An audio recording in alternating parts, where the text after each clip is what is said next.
नमस्कार, लोकतंत्र में आपका स्वागत है। मैं हूं आपके साथ रविंद्र सिंह। 5 राज्यों की चुनावी जंग तेज हो गई है। तेलंगाना में 119 विधानसभा सीटों के लिए 30 नवंबर को चुनाव होने हैं और इस जंग में जीत के लिए कांग्रेस ने रविवार को 55 उम्मीदवारों की पहली सूची जारी कर दी।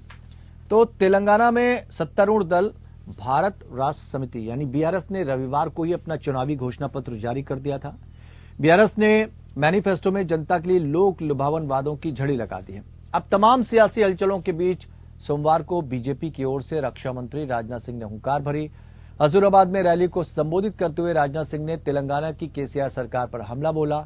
उधर कांग्रेस नेता राहुल गांधी ने चुनावी राज्य मिजोरम का मोर्चा संभाला। आइजोल में राहुल ने जनसभा को संबोधित, मणिपुर की घटनाओं का जिक्र किया और पीएम मोदी पर निशाना साधा।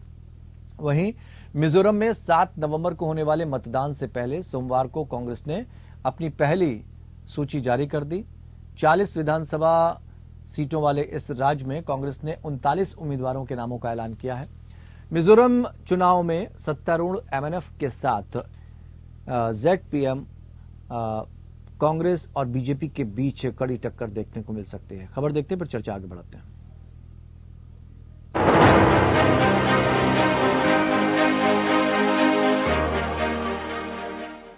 तेलंगाना की चुनावी जंग में सोमवार को रक्षा मंत्री राजनाथ सिंह ने हुंकार भरी। बीजेपी विधायक एटाला राजेंद्र के हुजूराबाद निर्वाचन क्षेत्र के जम्मी कुंठा में भाजपा की एक रैली में रक्षा मंत्री राजनाथ सिंह ने शिरकत की। रैली को संबोधित करते हुए राजनाथ सिंह ने तेलंगाना की केसीआर सरकार पर जमकर हमला बोला। उन्होंने कहा, मुख्यमंत्री चंद्रशेखर राव के शासन में सत्ता का भरपूर दुरुपयोग हो रहा है। इनके शासनकाल में भ्रष्टाचार तेजी से बढ़ रहा है। इनके भ्रष्टाचार की चर्चा न केवल तेलंगाना तक बल्कि दिल्ली तक हो रही है। केसीआर की हुकूमत में एब्यूज ऑफ पावर यानी सत्ता का दुरुपयोग हो रहा है और साथ ही साथ करप्शन तेजी के साथ बढ़ रहा है।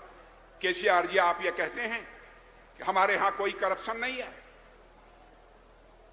लेकिन मैं कहना चाहता हूं कि आज आपके परिवार के करप्शन की चर्चा केवल तेलंगाना तक, हैदराबाद तक ही सीमित नहीं है, बल्कि उसकी चर्चा दिल्ली तक पहुंच गई है। और केसीआर जी, आप भी सच्चाई को जानते हैं, बिना आग के धुआं नहीं उठता है। राजनाथ सिंह ने बीआरएस सुप्रीमो केसीआर पर परिवार का आरोप लगाते हुए हमला बोला। राजनाथ सिंह ने कहा, मुझे समझ नहीं आ रहा कि लोगों के मेहनती और कुशल होने के बावजूद राज्य में विकास क्यों नहीं हो रहा। 10 सालों में तेलंगाना का विकास न केवल सीमित हुआ है, बल्कि ये एक परिवार की प्राइवेट लिमिटेड कंपनी बनकर रह गई है। तेलंगाना को डेवलपमेंट का पोटेंशियल तेलंगाना के लोगों के अंदर है। तेलंगाना के लोग परिश्रम करने वाले हैं, हार्ड वर्क करने वाले हैं, स्किल है, कुशलता है, गुणवत्ता है, सब कुछ कर सकते हैं। फिर भी केसीआर जी, मैं इस सवाल का जवाब चाहता हूं, क्यों नहीं तेलंगाना राज्य का विकास हो पाया? यह हिंदुस्तान की जनता इस सवाल का आपसे जवाब चाहती है। उधर तेलंगाना में सत्तारूढ़ दल भारत राष्ट्र समिति यानी बीआरएस ने रविवार को अपना चुनावी घोषणा पत्र जारी कर दिया। बीआरएस के मैनिफेस्टो में जनता के लिए लोक लुभावन वादों की झड़ी लग गई। बीआरएस ने घोषणा पत्र में सभी पात्र परिवारों को 400 रुपए में गैस सिलेंडर उपलब्ध कराने का वादा किया। रायथू बंधु योजना के तहत मिलने वाली राशि को 10,000 रुपए से धीरे धीरे बढ़ाकर 16,000 रुपए प्रतिवर्ष करने का वादा किया गया है। दिव्यांग लोगों के लिए सामाजिक सुरक्षा पेंशन 6,000 रुपए तक बढ़ाई जाएगी। इसके अलावा तेलंगाना में 53 लाख बीपीएल परिवारों को केसीआर बीमा योजना में 5 लाख रुपए का बीमा मिलेगा।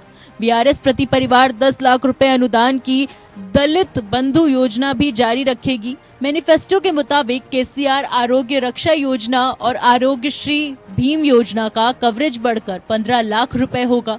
घोषणा पत्र में कहा गया है कि हैदराबाद में 1 लाख 2 BHK घर बनाए जाएंगे और जिन लोगों के पास जमीन नहीं है उनकी पहचान करके उन्हें गृह लक्ष्मी योजना के तहत लाभ दिया जाएगा। कांग्रेस और बीजेपी ने केसीआर के चुनावी तोहफों पर सवाल उठाए तो केसीआर की बेटी और एमएलसी के कविता ने मोर्चा संभाल लिया। उन्होंने कहा, हमारे घोषणा पत्र हमेशा की तरह गरीबों के विकास की तरफ झुकाव है। ये घोषणा पत्र देखकर कांग्रेस और भाजपा बौखला गई है। उधर मिजोरम की चुनावी जंग भी तेज हो गई है। मिजोरम की सभी 40 विधानसभा सीटों के लिए 7 नवंबर को मतदान होगा। इसके लिए सोमवार को कांग्रेस ने अपनी पहली लिस्ट जारी कर दी। 40 विधानसभा सीटों वाले इस राज्य में कांग्रेस ने 39 उम्मीदवारों के नाम का ऐलान किया है। पार्टी ने सिर्फ लुंगलेई साउथ सीट पर प्रत्याशी की घोषणा नहीं की है। वहीं चुनावी प्रचार को तेज करने के लिए कांग्रेस नेता राहुल गांधी सोमवार को मिजोरम के आइजोल पहुंचे। राहुल ने यहां एक जनसभा को संबोधित किया। इस दौरान राहुल ने मणिपुर की घटनाओं का जिक्र करते हुए पीएम मोदी पर निशाना साधा। राहुल ने कहा, मणिपुर में लोगों की हत्या कर दी गई है, महिलाओं से छेड़छाड़ की गई है, लेकिन प्रधानमंत्री को वहां यात्रा करना महत्वपूर्ण नहीं लगा। इससे पहले राहुल ने आइजोल में 5 किलोमीटर लंबी यात्रा निकाली। राहुल ने चांदमारी से पदयात्रा शुरू की, जो ट्रेजरी स्क्वायर पर खत्म हुई। इस दौरान राहुल ने स्थानीय लोगों से मुलाकात की और कांग्रेस के वोट बैंक को बढ़ाने की कोशिश की। इस चुनाव में मुख्य मुकाबला एमएनएफ, जेडीपीएम, कांग्रेस और भाजपा के बीच होने की उम्मीद है। इस वक्त राज्य में मुख्यमंत्री जोरमथंगा के नेतृत्व में एमएनएफ की सरकार है, जिसके सामने चुनाव में अपनी सत्ता बचाने की चुनौती होगी। Bureau report, APN.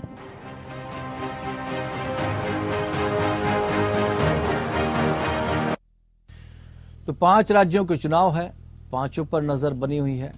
तेलंगाना और मिजोरम में जबरदस्त लड़ाई देखने को मिल सकती है, लेकिन सवाल ये उठता है कि कौन किस पर हावी रहेगा।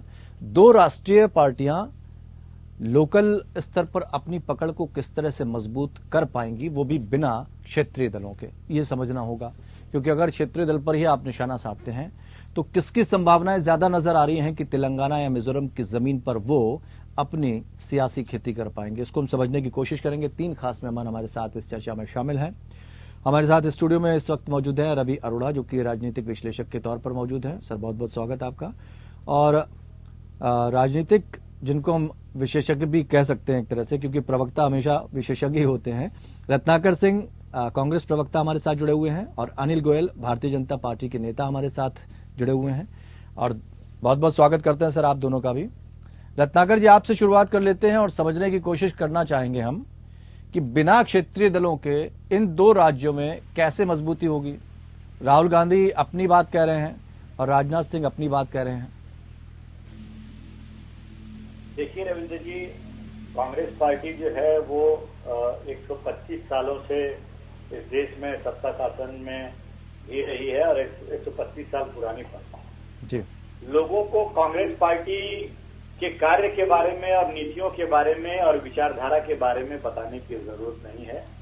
आपने देखा कि तेलंगाना में जिस प्रकार जो सर्वे आया, अभी सी वोटर सर्वे 2-4 दिन पहले ही आया है, उसमें किस तरह से हम वहां पे पूर्ण बहुमत की सरकार बनाने जाए, तो निश्चित रूप से जो केसीआर की जो पार्टी है वो पार्टियों के प्रति लोगों का विश्वास खत्म हो चुका है, क्योंकि केसीआर में जो है घोटालों में इन्वॉल्व रहे और केसीआर जो जनहित में काम करने चाहिए थे वो जनहित में काम किए नहीं और जनता की उम्मीदों पे खरा उतरे नहीं।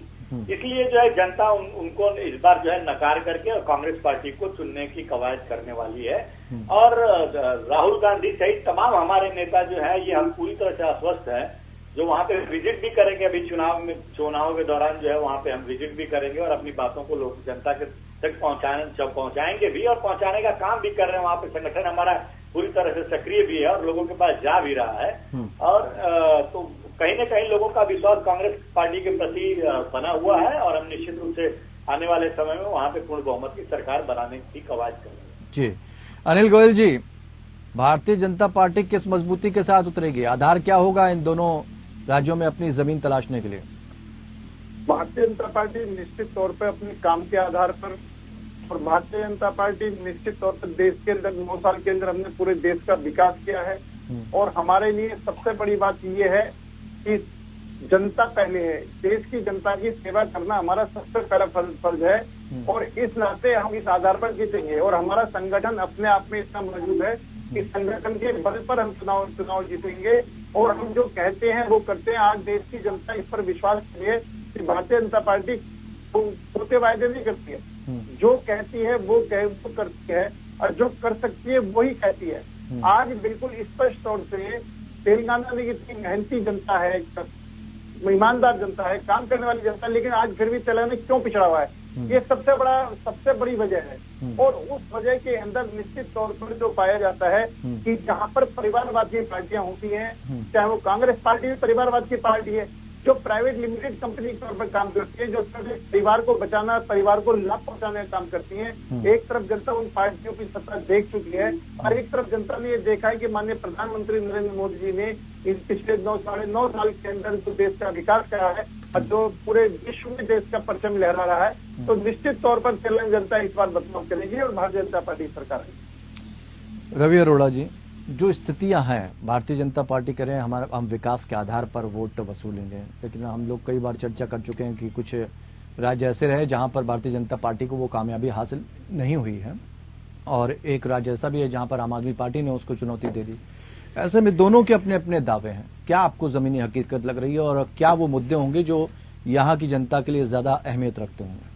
देखिए, कांग्रेस और बीजेपी दोनों के लिए ही, चाहे वो तेलंगाना की बात करें चाहे हम मिजोरम की बात करें, दोनों ही राज्य अहम भूमिका निभाते हैं, क्योंकि आने वाले 2024 के चुनावों की नींव रखी जा रही है। ऐसे में सभी एक एक वोट, एक एक जो है राज्य की इस समय वैल्यू नजर आ रही है, जबकि नॉर्थ ईस्ट के लोग लगातार मानते रहे थे कि कहीं ना कहीं केंद्र सरकार उनके साथ जो है दोहरा रवैया अपनाती रही है। आज तक लगातार ऐसा आरोप रहा है, लेकिन अब कहीं ना कहीं दोनों नेशनल पार्टीज को यह लगने लगा है कि कहीं ना कहीं ये दोनों राज्य हमारे लिए बहुत फायदे साबित हो सकते हैं। ऐसे में मैं समझता हूं कि जिस प्रकार से अगर हम बात करते हैं तेलंगाना की, तो तेलंगाना के अंदर जो मेन मुद्दे हैं, जो वहाँ के मेन मुद्दे हैं, जैसे बाल श्रम, बालिका शिशु प्रवासन, किसानों की समस्याएं हैं, बुनकरों की समस्याएं हैं, उन सब मुद्दों को छोड़कर कहीं ना कहीं केसीआर ने भी लगातार जो उनका मैनिफेस्टो आया है उसके अंदर लोक लुभावन वादे किए गए हैं। मुझे नहीं लगता उन सबको लागू करना इतना आसान होगा,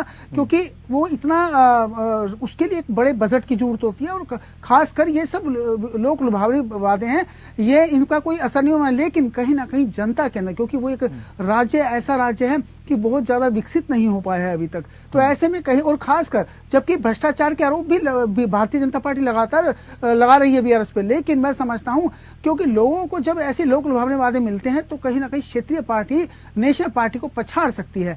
ऐसे में हम यह तय कर लें कि आज यहाँ बैठ कर कि नेशनल पार्टी वहां क्या सफलता हासिल कर पाएंगी या कांग्रेस और बीजेपी में कौन सी पार्टी आगे निकल पाएगी।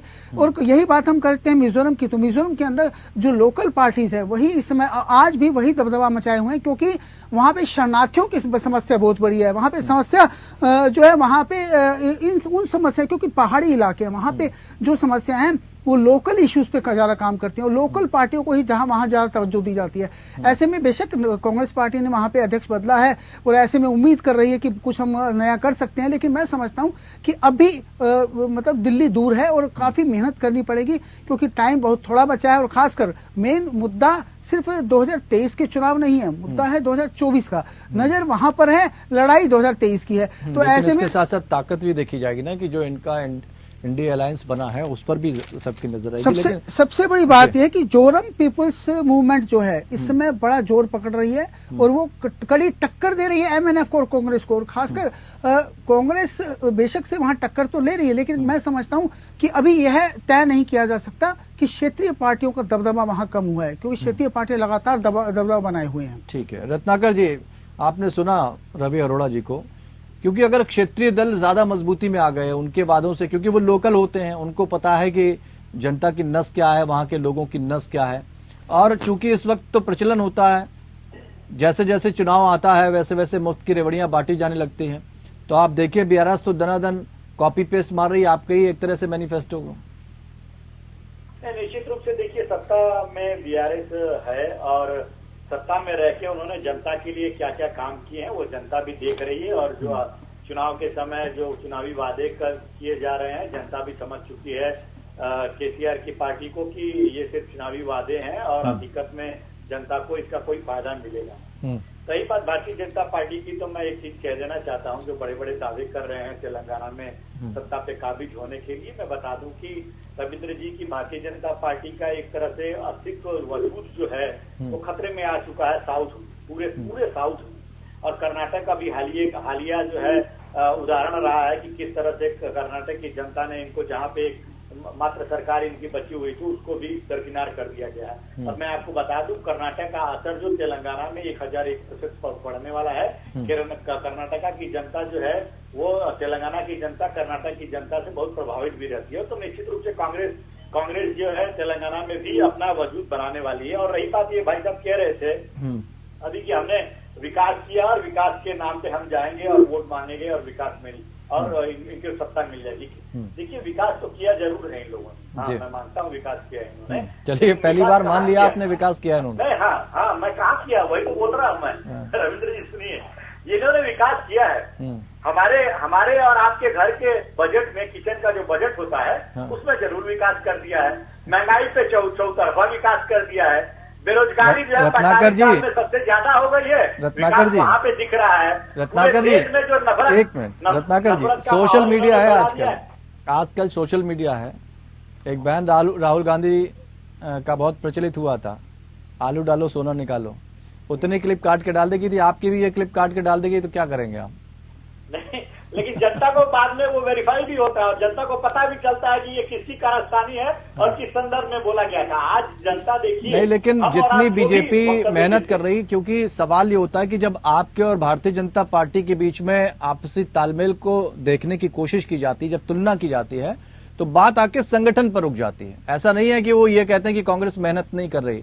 लोगों को ये लगता है, ना जाने क्यों लगता है, और सामने जब रिजल्ट आते हैं तो उसमें भी बहुत सारी बातें सही हो जाती हैं कि संगठनात्मक रूप से आप उतना मजबूत नहीं हो पा रहे हैं जितना होना चाहिए। देखिए रविंद्र जी, एक चीज बता दूं मैं, 2018 में भी चुनाव जो हुए थे 5 राज्यों में, और भारतीय जनता पार्टी इन राज्यों में कहीं पे भी जीत हासिल नहीं कर पाई। वो अलग बात है कि ऑपरेशन लोटस के तहत कुछ राज्यों में जो अपनी सरकार बना लिए और उन राज्यों में सरकार बनाने के बाद जब भी जनता को मौका मिला वो इतना बुरी तरह से इनको परास्त किए कि अब ऑपरेशन लोटस कर्नाटक जैसे राज्य में भी नहीं चलने वाला है। कहने का मेरा तात्पर्य यही है कि जनता जो काम करेगा, जो जनता के लिए साथ में खड़ा रहेगा, निश्चित रूप से जनता उसके साथ खड़ेगी और उसको वोट देने का काम करेगी। रही बात संगठन की तो मैं कहना चाहूंगा कि भारतीय जनता पार्टी निश्चित रूप से, मैं ये बात को स्वीकार करूंगा कि संगठन के मामले में भारतीय जनता पार्टी चुस्त दुरुस्त रहती है हमेशा। लेकिन आप संगठन के माध्यम से जब जनता का काम करेंगे ही नहीं, सिर्फ संगठन को अपने मजबूत करने का काम करेंगे, जनता जो है उसी तरह से भूखमरी, बेरोजगारी और महंगाई से त्रस्त रहेगी, तो आपको अल्टीमेटली वोट उन्हीं का नहीं। वो तो कह रहे हैं कि हम तो जहां जहां मदद नहीं पहुंच पा रही वहां मुफ्त का अनाज भी पहुंचा रहे हैं, सारी चीजें पहुंचाते हैं। हमने तो अगर कोविड में कोई और सरकार होती तो चला नहीं पाती। तो वो तो कह रहे हैं कि हमने किसी को भूखा नहीं रहने दिया। नहीं, भूखा रहने नहीं दिया। ये नौबत अभी आज भी इनका ये 80 करोड़ जनता को राशन बांटने का काम कर रहे हैं। अगर जनता को भूखे नहीं रहने देने का है तो जनता को इंडिपेंडेंट बनाते, जनता को हाथ में रोजगार देने का काम करते, जनता को दूसरे प्रकार से उनको आय देने का काम करते। तो जनता अगर इंडिपेंडेंट होगी तो वो उसको मुफ्त में राशन क्यों चाहिए भाई? हम और आप अगर सक्षम हो जाएंगे, हमारा अगर रोजगार अच्छे से चलेगा तो हम क्यों मुफ्त की रोटियां खाएंगे? तो इन्होंने मुफ्त की रोटियां खिलाने की जो आदत डाल दिया है, जनता भी समझ रही है इस बात को। लेकिन चलिए, आप तो वहां पर जाकर भारतीय जनता पार्टी पर निशाना साधेंगे। अगर बीआरएस सामने पड़ेगी तो आप क्या निशाना साधेंगे? आप केवल यही कहेंगे कि करप्शन है, तो वो तो कहेंगे आपके राज्य में जब आपकी सरकार थी तब क्या करप्शन कम था? नहीं, बिल्कुल देखिए, तो लोकल स्तर पर कैसे मजबूत करेंगे? राष्ट्रीय स्तर पर तो आप साध लेंगे निशाना।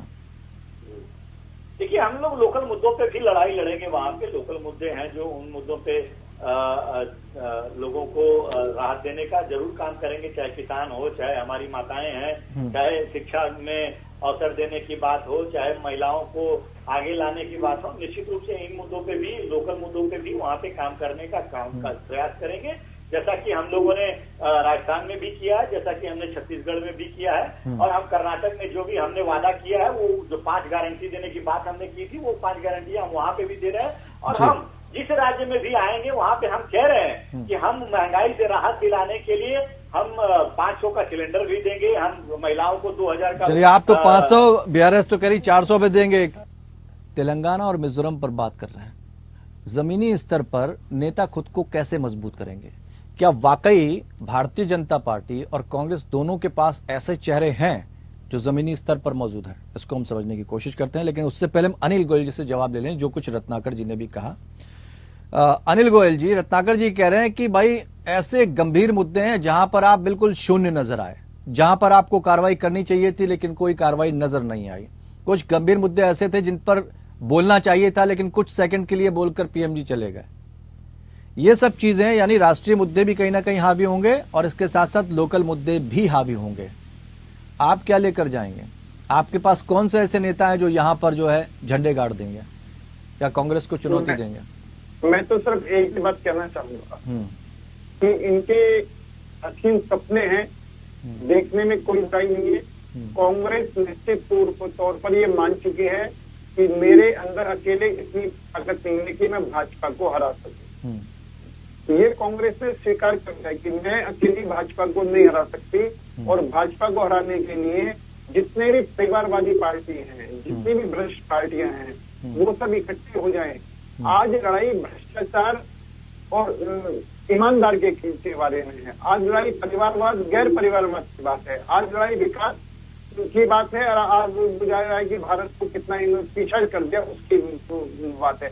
आज निश्चित तौर पर जो बात हो रही है, जो अगर आप कल्पना करेंगे कि एक तरफ परिवारवाद, परिवारों को बचाने वाली पार्टियों का गठबंधन है कि हम सबको अपने अपने परिवारों को बचाना है, हम देश को बचाना चाहते हैं, हम देश को आगे बढ़ाना चाहते हैं, ये परिवार को आगे बढ़ाना चाहते हैं। ठीक है। तो जो पार्टियां परिवार को आगे बढ़ाना चाहती हैं, जो पार्टियां अपना विकास करना चाहती हैं, जो पार्टियां भ्रष्टाचारी को बचाना चाहती हैं, जो पार्टियां कहीं ना कहीं आतंकवादियों के समर्थन में उनके बोल निकलते दिखाई देते हैं, वो आप निश्चित तौर पर, जो कि भारत आतंकवाद से इतना ग्रसित है, तो कहीं ना कहीं इनकी भाषा आतंकवादियों से मिलती भी है या कहीं ना कहीं इनकी भाषा पाकिस्तान और चीन से मिलती है। और जब तक ये देख रहे हैं, जब देश का सवाल आता है तो कांग्रेस पार्टी सबसे पहले देश के खिलाफ खड़ी होती है, जबकि आपने ये देखा होगा। अच्छा, तो एक बात बताइए अनिल गोयल जी, कल को जब तेलंगाना या मिजोरम के लोग ये कहेंगे कि भाई बेरोजगारी बहुत है, हमें रोजगार चाहिए, तो वो क्या कहेंगे आप उनसे? और अगर वो कहेंगे महंगाई बहुत बढ़ रही है, आप क्या कहेंगे उनसे? वो कहेंगे भाई ओल्ड पेंशन का क्या हुआ, क्या कहेंगे आप उनसे? महिला आरक्षण लागू क्यों नहीं हो पा रहा है? पास हो गया है सब कुछ, उसके बाद भी उसको क्यों? निश्चित तौर ये सवाल जो पूछेगा वो कौन होगा? देश के खिलाफ? नहीं, ऐसा नहीं है, ये देश के खिलाफ नहीं है, लेकिन हमारी पार्टी भी इस सबके ऊपर काम कर रहा है। आज हमारी पार्टी है जिस पार्टी ने महिलाओं को 33% का आरक्षण दे करके दिया है। आज उन्होंने लोकसभा और राज्यसभा में प्रस्ताव पारित कर, कांग्रेस ये बात नहीं कर पाई। कांग्रेस के तो इसका ईमानदारी की प्रयास ही नहीं किया। और रत्नाकर जी, रत्नाकर जी, कांग्रेस ने प्रयास नहीं किया। अगर आप कर लेते, बहुमत में थे उस समय, अब आपने शुरुआत की, क्रेडिट बोले गए। देखिए, अब शुरू से मैं बता देता हूँ, महिला आरक्षण का 1989 में जब राजीव गांधी जी लेकर आए थे तो उस समय इनके ही नेता अटल बिहारी वाजपेयी और आडवाणी जी और जसवंत सिंह, इन लोगों ने विरोध किया। सभी ये विरोध कर रहे थे और जब हम लेके आना चाहे तो हमने 2010 में भी राज्यसभा में पास करा लिया था, लेकिन लोकसभा में हम लोग ने नहीं पास करा। लेकिन बराबर हम लोग के ऊपर क्यों नहीं करा पाए? भाई बात यह है कि आप पास क्यों नहीं, इसका मतलब आपकी नियत ही नहीं थी। आपकी नियत थी तो पास करा लेते। आपकी जब नियत ही नहीं थी, आपने पास नहीं करा। आपकी नियत क्या है? आपकी नियत क्या है? हमारी नियत काम करने की है, काम करके जाने की है। सुनिए, हमने वो चीज को बताया है। आप ये हम राज्यसभा में लाए, हम पास नहीं कर पाए। गोयल जी, आपने बोल दिया ना, काम करने के तो आप आप सिर्फ महिलाओं को भड़काना, महिलाओं को लुभाना, महिलाओं को ये बात कहना। अनिल जी सुन लेते हैं, रत्नाकर जी पूरी बात सुन लेते हैं, वो कहना क्या चाह रहे हैं उसके बाद। जी जी, अगर आप परमिशन दे तो मैं जी बिल्कुल, बोलिए रत्नाकर जी। अनिल जी सुन लेते हैं। महिला आरक्षण जो है, हमने बराबर दबाव बनाया हुआ था कांग्रेस पार्टी ने एनडीए के ऊपर कि इस महिला आरक्षण को जो है आप लागू कराइए, हम जो है महिला आरक्षण लागू कराएंगे, हम आपके साथ खड़े हैं और इसको लागू कराने के लिए कांग्रेस को जितना सपोर्ट चाहिए हम करेंगे। लेकिन भारतीय जनता पार्टी ने 9.5 साल में तो महिला आरक्षण लागू कराया नहीं, और अब जब लागू कराया है तो ये महिला पारित कराया है, जब ये लागू कब होगा ये 10 साल बाद लागू होगा, 2029 में लागू होगा, ये इसका कोई नहीं तो इसका फायदा तो भारतीय जनता पार्टी को चुनाव में मिलेगा ना। नहीं, अब इतना वो तो यही कहेंगे जो काम कांग्रेस नहीं कर पाई हमने करके दिखाया। वो 370 का हवाला इसलिए देंगे, कांग्रेस नहीं कर पाई हमने कर दिया, राम मंदिर कांग्रेस नहीं बन पाई हमने बना लिया। लेकिन ये जो मुद्दे हैं ये लोकल स्तर पर कितने काम आएंगे? रविंद्र जी देखिए, ये लाख ढिढोरा पीटते रहे, महिला आरक्षण का ये क्रेडिट लेने की कोशिश करें, लेकिन पूरी देश की जनता ये जानती है और हमने हर जगह मैसेज देने की पुरजोर कोशिश भी की है और लोगों को कन्विंस भी किया है कि ये जो है 9.5 साल तक तो आपका भलाई सोचे नहीं, और अब जब वोट की बात आती है तो वोट के लिए ये अभी पारित करा दिए और लागू नहीं कर रहे हैं। अगर इनकी मंशा होती कि महिलाओं का सही में हित करना है, कल्याण करना है, तो निश्चित रूप से उसको तुरंत लागू कराते। अरे भाई, आपने तमाम चीजें जो है लागू कराई, तो आप अभी क्यों नहीं लागू करा रहे महिलाओं को? अगर आप सच्चे हितैषी हैं तो। लेकिन ये सिर्फ वोट की राजनीति है, लागू होगा 10 साल के बाद। ठीक है अनिल जी, आखिर मैनिफेस्टो बीआरएस ने तो अपना बता दिया है, आप लोगों का क्या होगा, क्या आधार रहेगा, क्या बिंदु होंगे जो वहां की जनता को आप अट्रैक्ट करना चाहेंगे? हम निश्चित तौर पर तेलंगाना का विकास हो, चहुमुखी विकास हो, वहाँ की जो स्वाभिमानी जनता है वो स्वाभिमान के साथ जिए, वो इनका कटोरा के ये जो वायदे कर रहे हैं, जिन वायदों के पूरा होना ही संभव नहीं है, उनके खिलाफ हम ये जाएंगे कि हम क्या करके दिखाएंगे और हमने करके दिखाया है। क्या वादे हैं ऐसे जो विकास की तो हम बात कर लेते हैं, लेकिन वो उनका विकास का आधार क्या होगा? हर जगह विकास का पैमाना अलग अलग हो जाता है ना। नहीं तो तेलंगाना का विकास जो है, तेलंगाना वहाँ अगर गरीबी है, बेरोजगारी है, तो उनके लिए तो सबसे पहले वही चीज आएगी, उनके अधिकार आएंगे। हमारी सरकार निश्चित तौर पर जो अंतिम व्यक्ति में खड़ा व्यक्ति है वहाँ तक सरकार पहुँचे, सरकार की सुविधाएं वहाँ तक पहुँचे, ये हमारा लगातार प्रयास रहा है। चाहे वो गैस सिलेंडर का मामला हो, चाहे मेडिकल सुविधा का मामला हो, और निश्चित तौर पर तेलंगाना के व्यक्तियों को रोजगार मिले, वो आगे बढ़े। वो हमारी जितनी योजनाएं हैं रोजगार संबंधित, हमारी योजनाएं वहाँ पर पहुंचेंगे, स्वास्थ्य संबंधित योजनाएं पहुंचेंगी, शिक्षा संबंधित योजनाएं पहुंचेंगी। और इस तरीके से भारतीय जनता पार्टी ने जिन स्टेटों में उसकी सरकार है या केंद्र में उसकी सरकार है, उसने विकास का एक मॉडल पेश किया है और आज इस विकास के मॉडल को पूरा विश्व मानता है। और मैं एक बात और जरूर कहना चाहता हूँ, हमारे भाई जी बार बार महिला आरक्षण की बात कह रहे हैं कि कोई भी काम संविधान के अनुसार होगा, संविधान को खूंटी पर टांग करके नहीं होगा। और निश्चित तौर पर संविधान में हमने आज इसको पास करा है तो महिलाओं को आरक्षण मिलेगा भी।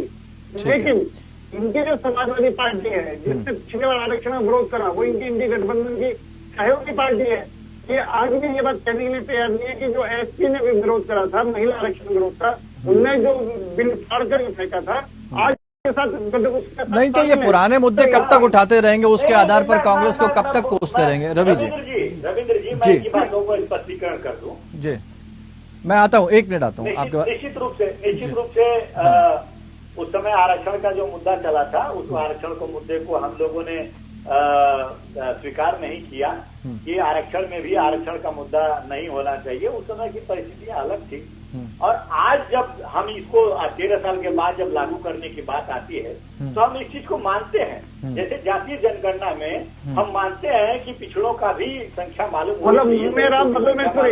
होनी चाहिए। चाहते हैं लीजिए, बीच में क्यों बोल रहे हैं भाई? मैं तो याद दिला रहा हूँ ना। ठीक है, आप रत्नाकर जी आते हैं आपके बाद, रवि अरोड़ा जी से भी ले लें। ठीक है, एक सवाल ले लेते हैं रवि जी। चूंकि मैनिफेस्टो की बात होगी तो सीधी सी बात है कि भाई हमारे अपने अधिकार क्या हैं, हमारे हक क्या हैं, ये सारी चीज़ों को ध्यान में रखा जाएगा। लेकिन आप दोनों को ही सुन रहे हैं, दोनों के आधार पर देखा जाए तो अगर क्षेत्रीय दलों को भी हम काउंट करके चलें दोनों राज्यों में, तो कहाँ कौन स्थिति मजबूत आई? क्योंकि कल को गठबंधन की बात आएगी तो फिर किससे गठबंधन करेंगे अगर हम कोसते रहेंगे? देखिए, यह तो तय है कि राजनीति में कोई अछूत नहीं होता। कई राज्यों में आपने देखा कि जब मंचों पे बड़े बड़े एक दूसरे को अभद्र भाषा का इस्तेमाल किया जाता है, बाद में उनका अलायंस होता है और सरकार बना लेते हैं। इसमें कोई बड़ी बात नहीं है। लेकिन सबसे बड़ी बात है कि क्षेत्रीय मुद्दे, मैं लगातार इस बात पर जोर दे रहा हूं। जिस प्रकार से आप मिजोरम की हम बात करते हैं तो असम मिजोरम में के बीच में सीमा विवाद चल रहा है, बहुत पुराना विवाद चल रहा है। नशीले पदार्थों की तस्करी, 72,000 शरणार्थी शरण मांग रहे हैं। उसके अलावा वहाँ के मुख्यमंत्री पर भ्रष्टाचार का आरोप है। तो ऐसे मुद्दों को छोड़कर अगर हम बात करते हैं, मणिपुर दो फाड़ होने जा रहा है, ये राहुल गांधी जी ने कहा कि मणिपुर के दो फाड़ हो गए, पर प्रधानमंत्री जी वहां नहीं आए। और प्रधानमंत्री जी संसद के अंदर मणिपुर के मुद्दे पर ये कहते हैं कि 5 मार्च 1966 को देश की वायुसेना ने तत्कालीन प्रधानमंत्री के आदेश पर मिजोरम में जो है बमबारी की थी। तो ये अपने आप में बहुत बड़ी बात है। वही सवाल किया हमने कि ये मुद्दे कब तक उठते रहेंगे।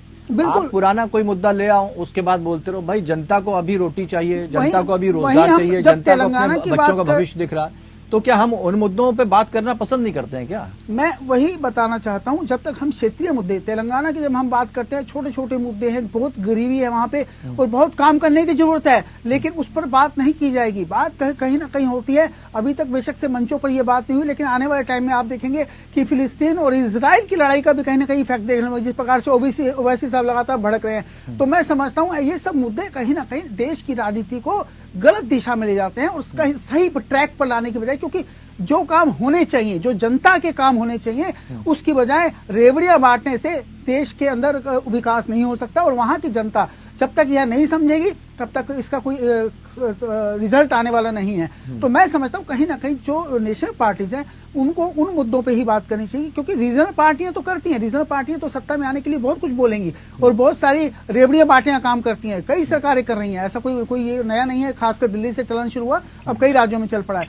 पर मैं समझता हूँ क्या वो कर पाएंगे आने वाले टाइम में। कांग्रेस बेशक से पिछले कुछ समय से कुछ जैसे कर्नाटक में या हिमाचल में अपने जो उन्होंने मैनिफेस्टो में लेकर आए उस पर काम कर रही है, पर मैं समझता हूं क्या सरकार के पास सच में इतना बजट है? क्या जो मैनिफेस्टो में लेकर आते हैं उसे लागू करना आसान है? इतना आसान नहीं हो सकता, क्योंकि इतना बजट ही नहीं होता। कांग्रेस तो ये कह रही कि हमने कर्नाटक में लागू किया, हमने राजस्थान में अपनी जो सरकारें जहां जहां वहां लागू कर रहे हैं, हिमाचल में हमने लागू किया। तो वो जो कह रहे हैं वो कर रहे हैं, उसी आधार पर वो कह रहे हैं हम जीत हासिल करेंगे। हम जनता से कोई झूठे चुनावी वादे तो कर नहीं रहे हैं। और यही बात आम आदमी पार्टी भी कहती है, जबकि छोटी सी पार्टी आई और सत्ता पे काबिज हो गई। पर सच्चाई ये है कि क्या ये लंबे टाइम तक खींचा जा सकता है, क्योंकि यह सभी जानते हैं कि आने वाले टाइम में इसका खुद माननीय सर्वोच्च न्यायालय भी इस चीज को फटकार लगा चुका है कि ऐसी रेवड़ियां बांटना कहीं ना कहीं देश के हित में नहीं हो सकती। और ये बात सभी सरकारें जानती हैं। ये बात जिसने कही, एक तरफ केसीआर जो है वो हैट्रिक की तैयारी में जुटे हुए हैं, उनका कहना है हैट्रिक लगाएंगे, लेकिन यहाँ पर दो दल ऐसे हैं जो ये कह रहे हैं कि नहीं, हम जनता के बीच जाएंगे। राहुल गांधी लोगों के बीच लगातार जा रहे हैं, भारतीय जनता पार्टी अपना दावा कर रही है कि नहीं हम सरकार बनाएंगे, लेकिन कैसे क्या होगा इसको हम समझने की कोशिश कर रहे हैं। अनिल जी, एक बात तो समझनी होगी, राहुल गांधी भारत जोड़ो यात्रा से उन्होंने शुरुआत की, एक टाइम था उनको अलग तरह की उनकी छवि बना दी, लेकिन आज लोग उन्हें पसंद कर रहे हैं ऐसा कहा जा रहा है, क्योंकि सोशल मीडिया पर आजकल बहुत सारी चीजें देखी जाती हैं, उसमें पूरी आकलन होता है, काउंटिंग होती है। अब किस स्तर तक पहुंचे ये तो खैर जनता तय कर देगी, लेकिन वो जमीनी स्तर पर लोगों से मुलाकात कर रहे हैं। अब तक आपके जमीनी स्तर पर कौन कौन से नेता हैं जो जनता के बीच पहुंचे हैं मिजोरम या तेलंगाना में, और दूसरी तरफ सीएम पद का चेहरा कौन होगा? रविंद्र जी, निश्चित तौर पर नौटंकी करना उसको जमीनी स्तर पर जाना नहीं माना जाए।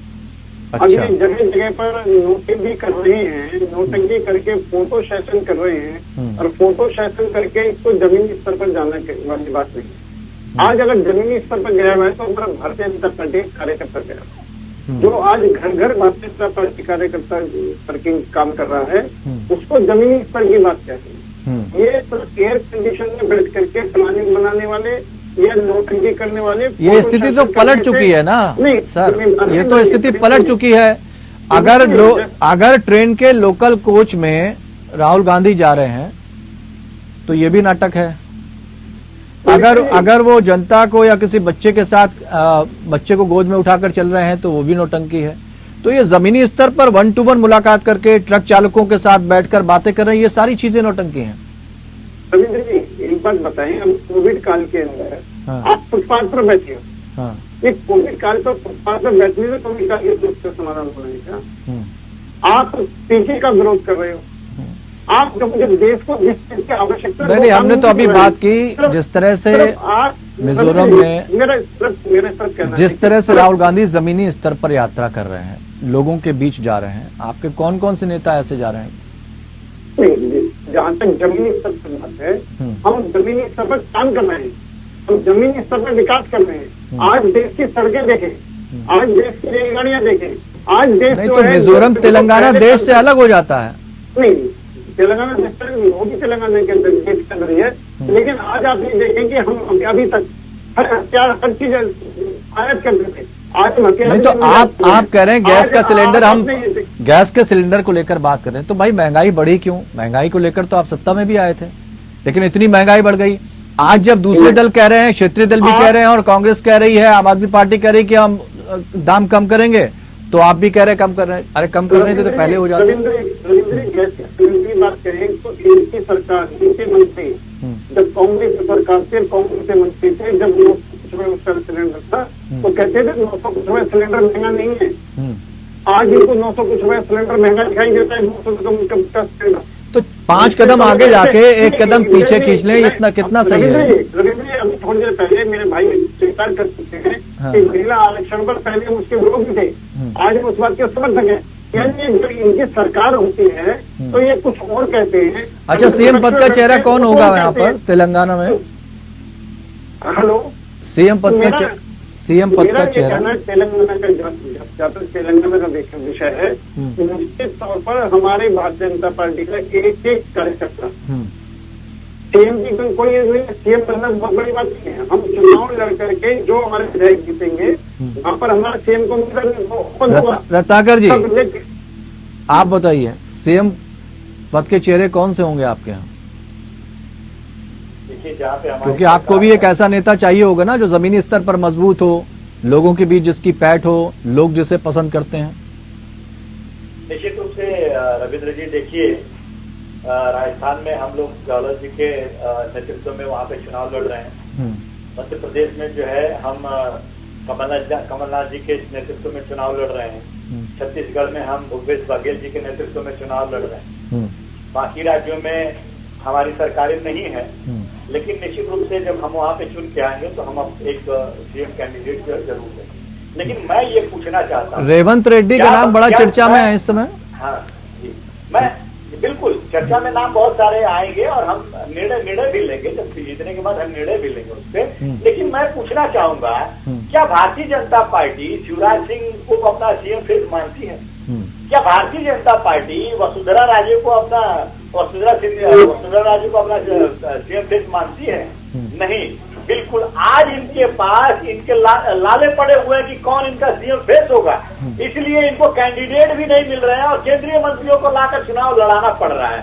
और मैं ये चीज कहना चाहूंगा, देखिए रविंद्र जी, जहाँ तक है वो, जहाँ तक संभव है हम लोगों से जुड़े हुए मुद्दों पे चुनाव लड़ते हैं। स्वास्थ्य, शिक्षा, रोजगार के चुनाव लड़ते हैं और वो हर जगह हम इन्हीं मुद्दों पे चुनाव लड़ेंगे और तेलंगाना में भी यही चुनाव लड़ेंगे। लेकिन मैं पूछना चाहूंगा भारतीय जनता पार्टी से कि प्रधानमंत्री जब जहाँ पे जाते हैं तो वो अपनी उपलब्धियों को क्यों नहीं गिनाते हैं, क्यों नहीं बताते हैं कि उनके कार्यकाल में क्या क्या उन्होंने किया? वो तो सिर्फ सांप्रदायिक घटनाओं का जिक्र करते हैं और उनपे अपनी राजनीतिक रोटियां सेकने का काम करते हैं। कहीं लाल पीली नीली डायरी का जिक्र करेंगे तो कहीं पे राजस्थान में जो दर्जी का मर्डर हो गया उसका जिक्र करेंगे। अरे आप देश के प्रधानमंत्री हैं, लोग आपसे सुनना चाहते हैं कि इस देश के लिए आपने क्या किया है और जहाँ आपकी सरकारें हैं उस राज्य में आपकी क्या क्या उपलब्धियां। अनिल जी, एक सवाल तो बड़ा गंभीर पूछा है इन्होंने। अगर आप ये कह रहे हैं, अगर कांग्रेस के लिए आप ये कह रहे हैं कि इनके पास अब कोई चेहरा नहीं है या इतने मजबूत नहीं है या राष्ट्र विरोधी हैं, देश विरोधी, जो भी चाहे कह लें, लेकिन सवाल ये है कि अगर आपके पास नेता है सारे और सबने जमीनी स्तर पर काम किया तो सांसदों को क्यों उतारना पड़ रहा है? 3-3 मंत्रियों को क्यों उतारना पड़ रहा है किसी राज्य में आपको? रविंद्र जी, बहुत अच्छा प्रश्न। हम ये मैसेज दे रहे हैं कि हमारे भारतीय जनता पार्टी के नेता कोई नहीं है, सभी कार्यकर्ता सभी जनता के बीच में जानने की हिम्मत रखते हैं। किसी भी कार्यकर्ता को कोई भी जिम्मेदारी दी जाए वो पूरा निभाता है। यही एक अच्छा लोकतंत्र है। और भारत सीएम की बात करते हैं, आज अपना सीएम को उम्मीदवार बता दें, इंडिया गठबंधन का इनका सीएम तो उम्मीदवार कौन है? मुख्तार अब्बास नकवी थे नेता आपके? नहीं, मुख्तार अब्बास नकवी हमारे नेता थे नहीं, है भी हमारे मुख्तार अब्बास नकवी। तो वो ऐसे कार्यकर्ता नहीं थे, उन्हें भी कोई बड़ा पद मिलेगा फिर आगे 2024 में? नहीं, आप मुख्तार अब्बास नकवी जी हमारे केंद्रीय मंत्री रहे हैं। हाँ, उनसे हमारे देश हमारे प्रमुख रहे हैं। मुख्तार अब्बास नकवी का विषय नहीं है। तो स्पष्ट है कि भारतीय जनता पार्टी के अंदर निश्चित तौर पर संगठन जिसको जिस जगह पर लगाएगा, भारतीय जनता पार्टी एक सैनिक के नाते वहाँ पर उस काम को बखूबी अंजाम देता है। हम सत्ता पाने के लिए नहीं आए हैं, हमने देश की जनता की सेवा करने के लिए हम काम कर रहे हैं। इसलिए हमारे पास पद पड़ा है। ठीक है रवि जी, हम एमपी भी हमारा कार्यकर्ता चुनाव लड़ेगा, एमएलए का भी चुनाव लड़ेगा, और पार्टी अगर कहेगी आप चुनाव नहीं लड़ेगा, संगठन में काम करना है तो संगठन में भी काम करेगा। ठीक है, यही हमारी समय समाप्त होने जा रहा है, आखिरी टिप्पणी ले लेने दीजिए, समय समाप्त हो रहा है। हमारी खूबी है। केसीआर रवि जी ये कह रहे हैं कि वो तीसरी हैट्रिक लगाएंगे। ये जो तेलंगाना विषय उठता है, कांग्रेस तो इसकी जिम्मेदार रही है, जो आंध्र प्रदेश से अलग होकर जब तेलंगाना बन गया, इसका कुछ फायदा उठा पाएगी क्या? ना आज तक फायदा नहीं उठा पाए। 2009 में जब सारी चीजें तैयार हो रही, पूरा मसौदा तैयार हो रहा था, केंद्रीय गृह मंत्री पी चिदम्बरम थे उस वक्त। देखिए केसीआर जो है शुरू से ही उनकी राजनीति जो है तेलंगाना के आसपास ही रही है, क्योंकि आपको याद होगा जब वो कांग्रेस के साथ अलायंस में भी थे तब भी वो कहीं ना कहीं केंद्रीय पद पर ज़्यादा रहना पसंद नहीं करते थे। उनका मकसद यही रहा था कि वो कहीं ना कहीं तेलंगाना अलग राज्य के मुख्यमंत्री बने रहे। और आज भी उनकी राजनीति वहीं पर उनका जो मेन ढांचा है पूरा उनकी राजनीति का, वो कहीं ना कहीं वहीं खड़ा होता है, जो सिर्फ तेलंगाना के आसपास से दिखाई देता है। तो यह बात तय है कि उनको वहीं की राजनीति में पसंद आती है, और खासकर वो किसी भी पार्टी के साथ अलायंस भी अगर इन फ्यूचर करना पड़े, चाहे वो कितने, मैंने आपको एक बात पहले कही कि राजनीति में कोई अछूत नहीं होता, उनको वहीं की राजनीति रास आती है, और खासकर वो चाहेंगे चाहे कितना भी अलग कर लड़ना पड़े, लेकिन अगर जीत हासिल होती है और जीतने के बाद अगर उन्हें केसीआर के लिए मुनासिब है कमबैक करना। हाँ बिल्कुल यह तय है कि अगर कम बैक करना इतना आसान नहीं हो, क्योंकि एंटी इनकम्बेंसी का माहौल तो थोड़ा बना हुआ है वहाँ पे, लेकिन फिर भी क्योंकि मैं कह रहा हूँ क्षेत्रीय पार्टी है, और क्षेत्रीय पार्टी की बातों पे खासकर जो रेवड़ियाँ बांटी जा रही हैं जिस प्रकार से अभी उनके मैनिफेस्टो में आया है, तो मैं समझता हूँ वो कहीं ना कहीं पब्लिक को प्रभावित कर जाती हैं। तो ऐसे में अगर वो सत्ता में आ जाते हैं और उसके लिए अलायंस भी करना पड़ता है, तो उनके लिए कोई बड़ी बात नहीं है। चलिए, बहुत बहुत शुक्रिया आप सभी मेहमानों का हमारे साथ इस चर्चा में शामिल होने के लिए। तो फिलहाल तेलंगाना और मिजोरम पर भी नजर बनी रहेगी, और आम जनमानस को चाहिए उनका अधिकार, और जो मुद्दे लोकल हैं उस स्तर पर उनसे बात की जानी चाहिए। क्षेत्रीय दल में अगर देखा जाए तो भले ही हैट्रिक लगाने की बात केसीआर जरूर कर रहे हैं, लेकिन क्या वाकई जनता उनको चुन पाएगी, तीसरी बार उनको मौका देगी? क्योंकि कांग्रेस लगातार जनता के बीच जा रही है और भारतीय जनता पार्टी सबका साथ सबका विकास की बात कर रही है। तो मुकाबला काफी रोचक है, लेकिन अभी ये कहना जल्दबाजी होगा कि किस करवट ऊंट बैठेगा। लेकिन जो सर्वे आ रहा है उससे कांग्रेस अभी खुश जरूर नजर आ रही है। फिलहाल इतना ही, नमस्कार।